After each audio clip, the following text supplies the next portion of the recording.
أشهد أن لا إله إلا الله وحده لا شريك له وأشهد أن محمدا عبده ورسوله أما بعد فأعوذ بالله من الشيطان الرجيم بسم الله الرحمن الرحيم الحمد لله رب العالمين الرحمن الرحيم مالك يوم الدين إياك نعبد وإياك نستعين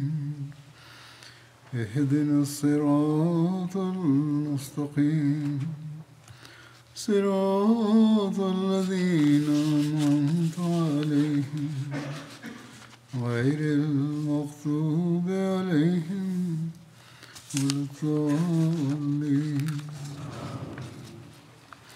شهر رمضان الذي أنزل فيه القرآن هدى للناس وبينات من الهدى والفرقان فمن شهد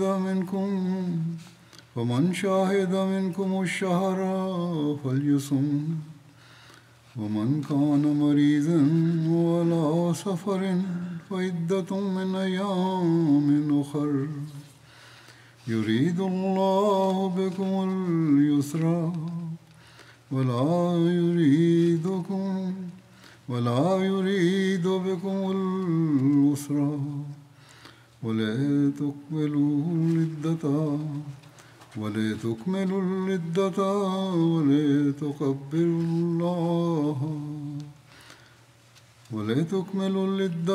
ولتكبروا الله على ما هداكم ولعلكم تشكرون.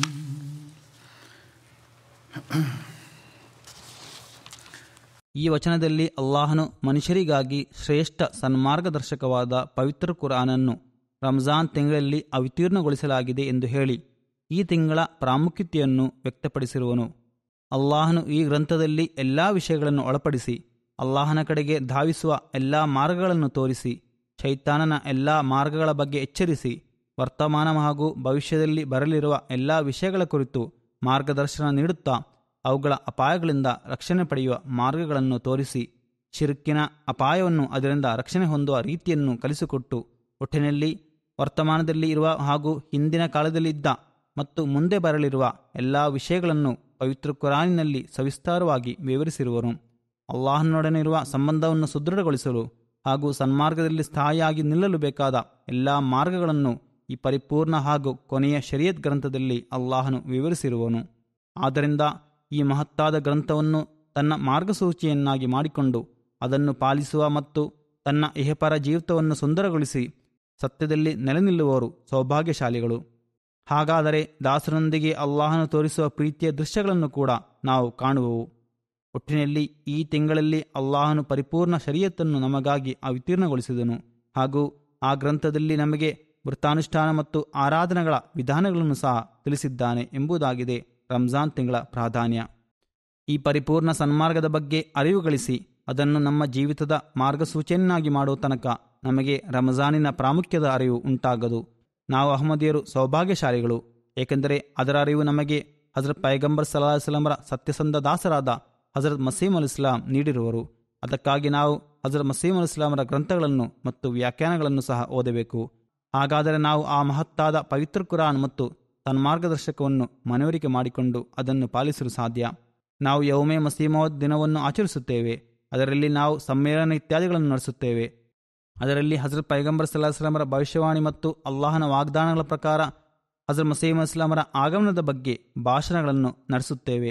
ಆದರೆ ವಿಶ್ವಾಸದ ಅಭಿವೃದ್ಧಿಗಾಗಿ ಇಷ್ಟು ಮಾತ್ರ ಸಾಕಾಗುವುದಿಲ್ಲ. ಬದಲಾಗಿ ಪವಿತ್ರ ಕುರಾನಿಗೆ ಸಂಬಂಧಪಟ್ಟು ಹಜರತ್ ಮಸೀಹ್ ಇಸ್ಲಾಂ ನೀಡಿರುವ ಖಜಾನೆಯನ್ನು ಓದುವುದು, ಅದರ ಪ್ರಕಾರ ನಡೆಯುವುದು ಮತ್ತು ಅದನ್ನು ಜೀವಿತದ ಭಾಗವನ್ನಾಗಿ ಮಾಡುವುದು ಸಹ ಅತ್ಯಂತ ಮುಖ್ಯ. ಅದಿಲ್ಲದೆ ನಮ್ಮ ವಿಶ್ವಾಸ ಪೂರ್ಣವಾಗದು. ರಂಜಾನಿನಲ್ಲಿ ಉಪವಾಸ ಇರಿಸುವುದು, ಕಡ್ಡಾಯ ನಮಾಜ್ಗಳನ್ನು ನಿಯತವಾಗಿ ಅನುಷ್ಠಿಸುವುದು ಅಥವಾ ಅಲ್ಪ ಸ್ವಲ್ಪ ನಫಲ್ ನಮಾಜ್ಗಳನ್ನು ನಿರ್ವಹಿಸುವುದರಿಂದ ರಂಜಾನಿನ ಹಕ್ಕು ಈಡೇರದು.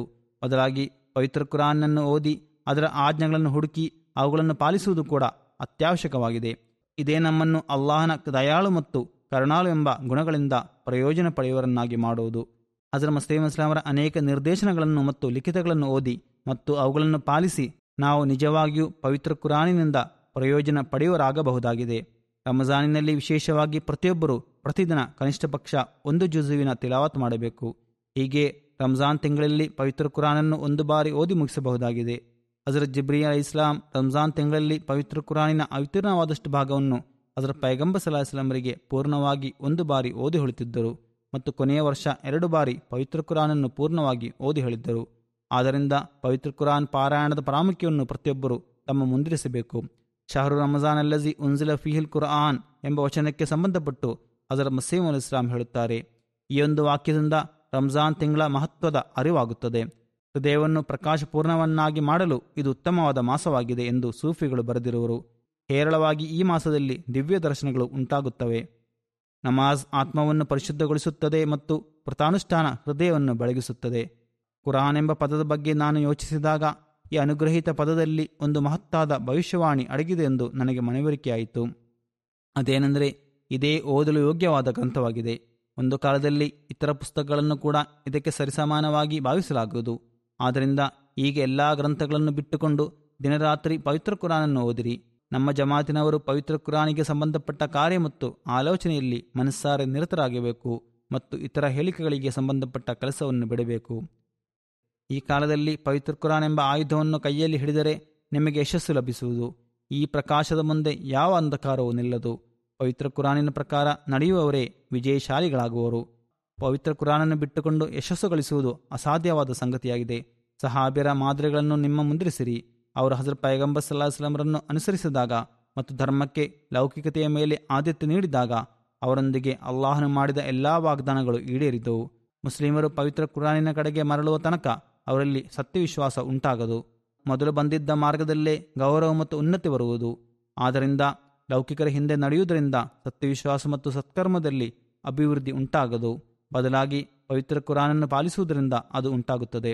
ಹಜರತ್ ಮಸೀಹ್ ಇಸ್ಲಾಂ ಹೇಳುತ್ತಾರೆ, ಸತ್ಯ ಹೃದಯದೊಂದಿಗೆ ಅಲ್ಲಾಹನಲ್ಲಿ ನಂಬಿಕಿರಿಸುವವನಿಗೆ ಮತ್ತು ಅಲ್ಲಾಹನ ಪರಿಶುದ್ಧ ಗ್ರಂಥದ ಪ್ರಕಾರ ನಡೆಯುವವನಿಗೆ ಹಾಗೂ ರಸೂಲುಲ್ಲಾಹ್ ಸಲ್ಲಲ್ಲಾಹು ಅಲೈಹಿ ವಸಲ್ಲಂರನ್ನು ಅನುಸರಿಸುವವನಿಗೆ ಅಲ್ಲಾಹನು ಅಪಾರವಾದ ಅನುಗ್ರಹಗಳಿಂದ ಪಾಲು ನೀಡುತ್ತಾನೆ. ಅವನಿಗೆ ಎಂತಹ ಅನುಗ್ರಹಗಳನ್ನು ದಯಪಾಲಿಸಲಾಗುತ್ತದೆ ಎಂದರೆ ಈ ಲೌಕಿಕ ಅನುಗ್ರಹಗಳಿಗಿಂತ ಅವುಗಳು ಬಹಳ ಹೆಚ್ಚಾಗಿರುತ್ತದೆ. ಅವನ ಪಾಪಗಳು ಕ್ಷಮಿಸಲ್ಪಡುತ್ತವೆ. ಇತರ ಜನರು ಈ ಅನುಗ್ರಹದಿಂದ ಪೂರ್ಣವಾಗಿಯೂ ವಂಚಿತರಾಗಿದ್ದಾರೆ. ನನ್ನ ಮಾತುಗಳನ್ನು ಪರಿಪೂರ್ಣ ಶ್ರದ್ಧೆಯಿಂದ ಆಲಿಸಿರಿ. ಅವುಗಳಿಗೆ ಹೃದಯದಲ್ಲಿ ಎಡೆ ನೀಡಿರಿ. ಹಾಗೂ ನೀವು ಅದನ್ನು ಅಶ್ರದ್ಧೆಯಿಂದ ಆಲಿಸಿಲ್ಲವೆಂದು, ಅವುಗಳ ಪ್ರಭಾವ ತಾತ್ಕಾಲಿಕವಲ್ಲವೆಂದು, ಬದಲಾಗಿ ಅದಕ್ಕೆ ಆಳವಾದ ಪ್ರಭಾವವಿದೆ ಎಂಬುದನ್ನು ತಮ್ಮ ಕೃತ್ಯಗಳಿಂದ ತೋರಿಸಿರಿ. ಇಲ್ಲಿ ಕುಳಿತುಕೊಂಡು ಖುತ್ಬಾ ಆಲಿಸುವವರೆಗೆ ಮಾತ್ರ ಅದರ ಪ್ರಭಾವ ಇರಬಾರದು. ಬದಲಾಗಿ ಅನಂತರ ಕೂಡ ಅದರ ಪ್ರಕಾರ ನಡೆಯಬೇಕು. ಅದು ಹೇಗೆಂದರೆ, ಪವಿತ್ರ ಕುರಾನನ್ನು ಓದಬೇಕು, ರಂಜಾನ್ನಲ್ಲಿ ಅದರ ಅಭ್ಯಾಸವನ್ನು ಮಾಡಿಕೊಳ್ಳಬೇಕು, ಅನಂತರ ಅದನ್ನು ಸ್ಥಾಯಿಯಾಗಿ ಜೀವಿತದ ಭಾಗವನ್ನಾಗಿ ಮಾಡಬೇಕು ಹಾಗೂ ಅದರ ಅಧ್ಯಾಪನೆ ಪ್ರಕಾರ ನಡೆಯುವರಾಗಬೇಕು. ಅಹಮದಿಯರು ಪವಿತ್ರ ಕುರಾನ್ನಲ್ಲಿ ಅದಲು ಬದಲು ಮಾಡುತ್ತಾರೆ ಎಂದು ನಮ್ಮ ಬಗ್ಗೆ ಆಕ್ಷೇಪಿಸಲಾಗುತ್ತದೆ. ಹಜರತ್ ಮಸೀಹ್ ಇಸ್ಲಾಂ ಹೇಳುತ್ತಾರೆ, ಪವಿತ್ರ ಕುರಾನ್ ದೈವಿಕ ಕಾನೂನು ಮತ್ತು ಮೋಕ್ಷದ ಮಾರ್ಗವಾಗಿದೆ. ನಾವು ಅದರಲ್ಲಿ ಬದಲಾವಣೆ ಮಾಡಿದರೆ ಅದು ಬಹಳ ದೊಡ್ಡ ಪಾಪವಾಗುವುದು. ಈ ಕುರಿತು ಯಹೂದ್ಯರನ್ನು ಮತ್ತು ಕ್ರೈಸ್ತರನ್ನು ಆಕ್ಷೇಪಿಸಿಕೊಂಡು ಅನಂತರ ನಾವು ಸ್ವತಃ ಪವಿತ್ರ ಕುರಾನಿನ ಕುರಿತು ಅದರಲ್ಲಿ ಬದಲಾವಣೆಯನ್ನು ಒಪ್ಪಿಕೊಳ್ಳುವುದು ಆಶ್ಚರ್ಯಕರವಾದ ಸಂಗತಿಯಾಗಿದೆ. ಕ್ರೈಸ್ತರ ಗ್ರಂಥಗಳು ನಿಜವಾಗಿಯೂ ಬದಲಾವಣೆಗೊಂಡಿವೆ. ಹಾಗಿದ್ದರೂ ಅದರಲ್ಲಿ ಬದಲಾವಣೆ ನಡೆದದ್ದು ಸಾಬೀತುಗೊಳ್ಳದಿರಲು ಅವರು ಪ್ರಯತ್ನಿಸುತ್ತಾರೆ. ಆದರೆ ನಾವು ಸ್ವತಃ ಬದಲಾವಣೆ ಮಾಡುವುದರ ಚಿಂತೆಯಲ್ಲಿ ಇದ್ದೇವೆ ಎಂಬುದನ್ನು ಕಾಣುವಾಗ ನನಗೆ ದುಃಖ ಮತ್ತು ಆಶ್ಚರ್ಯವಾಗುತ್ತದೆ. ಹಜರತ್ ಮಸೀಹ್ ಇಸ್ಲಾಂ ಹೇಳುತ್ತಾರೆ, ಅಲ್ಲಾಹನಿಗಾಗಿ ತನ್ನ ಆತ್ಮದೊಂದಿಗೆ ಯುದ್ಧ ಮಾಡುವವನು ಅನುಗ್ರಹಿತನು. ತನ್ನ ಆತ್ಮಕ್ಕಾಗಿ ಅಲ್ಲಾಹನೊಂದಿಗೆ ಯುದ್ಧ ಮಾಡುವವನು ಮತ್ತು ಅವನೊಂದಿಗೆ ಸಂಬಂಧ ಇರಿಸದವನು ದೌರ್ಭಾಗ್ಯವಂತನು.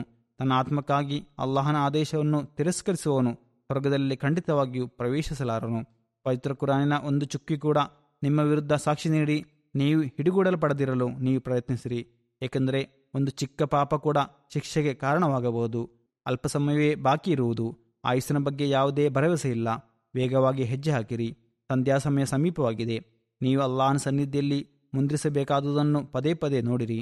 ಯಾವುದೂ ಬಾಕಿ ಉಳಿದಿರಲಿ ಮತ್ತು ವ್ಯರ್ಥವಾಗುವುದಕ್ಕೆ ಕಾರಣವಾಗದಿರಲಿ, ಅಥವಾ ಅಲ್ಲಾಹನ ದರ್ಬಾರಿನಲ್ಲಿ ಮುಂದಿರಿಸಲು ಯೋಗ್ಯವಲ್ಲದ ಕೊಳಕು ಮತ್ತು ಕಳಪೆ ಸಾಮಾನುಗಳು ಮಾತ್ರ ನಿಮ್ಮ ಬಳಿಯಲ್ಲಿ ಇರುವಂತೆ ಆಗದಿರಲಿ. ಅಲ್ಲಾಹನು ನಮಗೆ ಯಥಾರ್ಥ ಅರ್ಥಗಳಲ್ಲಿ ಪವಿತ್ರ ಕುರಾನಿನ ಬೋಧನೆಗಳನ್ನು ಮನವರಿಕೆ ಮಾಡಲು ಮತ್ತು ಅದರ ಪ್ರಕಾರ ನಡೆಯಲು ಸೌಭಾಗ್ಯ ನೀಡಲಿ. ನಾವು ಸದಾ ಅಲ್ಲಾಹನಿಗೆ ಕೃತಜ್ಞತೆ ಅರ್ಪಿಸುವರಾಗಲಿ.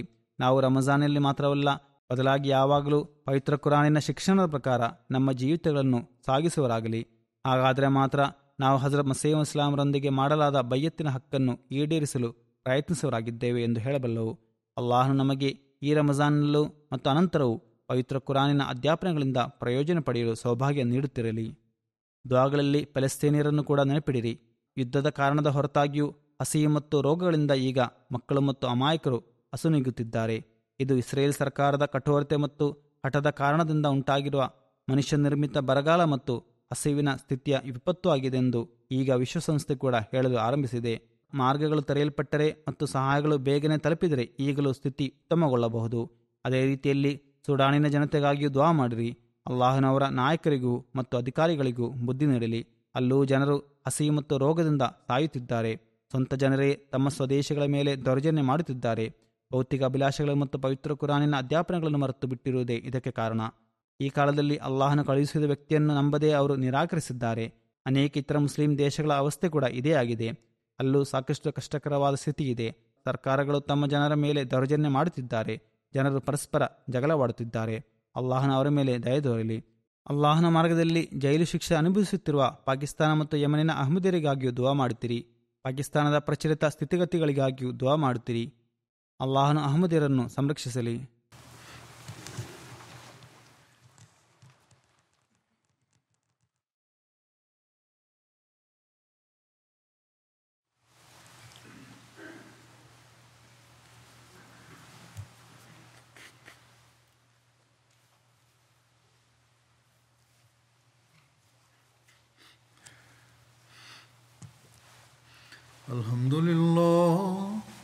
Alhamdulillah nahmaduhu wa nasta'inuhu wa nastaghfiruh wa nu'minu bihi wa natawakkalu alayhi wa na'udhu billahi min shururi anfusina wa min sayyiati a'malina.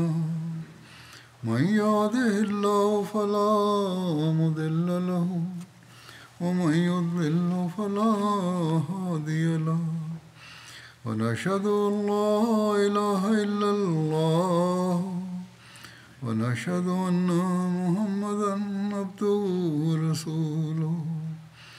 عباد الله رحمكم الله إن الله يأمر بالعدل والإحسان وإيتاء ذي القربى وينهى عن الفحشاء والمنكر والبغي يعظكم لعلكم تذكرون.